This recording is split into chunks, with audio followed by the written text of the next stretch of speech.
এক মুসলমান ভাই কমেন্ট করেছিলেন, মুসলিমরা নাকি জীবনের জন্য কিছুই আবিষ্কার করেনি, সব বড় বড় আবিষ্কারক বিধর্মীরা।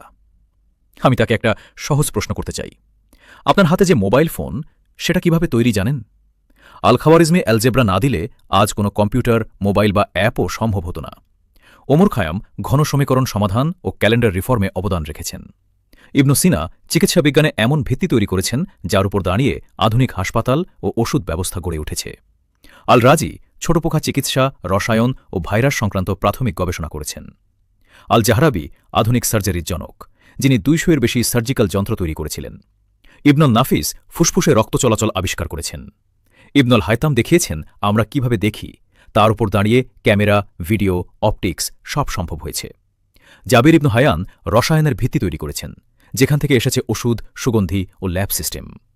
আল কিন্দি প্রাথমিক রসায়ন ও ফার্মাকোলজিতে পরীক্ষা চালিয়েছেন। আল জাজারি অটোমেশন, যন্ত্রপাতি ও যান্ত্রিক উদ্ভাবনে নতুন যুগের সূচনা করেছেন।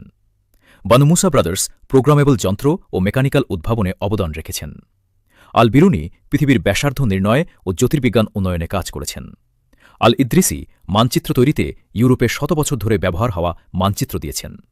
ইবনু বাতুতা ভ্রমণ করে ভৌগোলিক ও সাংস্কৃতিক জ্ঞান সমৃদ্ধ করেছেন। উলুগ বেগ তার নক্ষত্র তালিকা ও বেসমেন্টে জ্যোতির্বিজ্ঞানে অবদান রেখেছেন। নাসির আল-দিন আল-তুসি ত্রিকোণমিতি ও জ্যোতির্বিজ্ঞান নতুন মাত্রা দিয়েছেন। এমন আরও অনেক উদাহরণ রয়েছে। সত্যটা খুব পরিষ্কার, ইতিহাস না জেনে কথা বলা সহজ, কিন্তু সত্য বদলানো যায় না।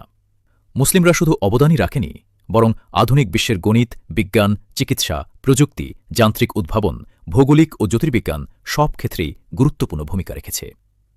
পৃথিবী এগিয়েছে সবার অবদানে, কিন্তু মুসলিমরা কিছুই করেনি।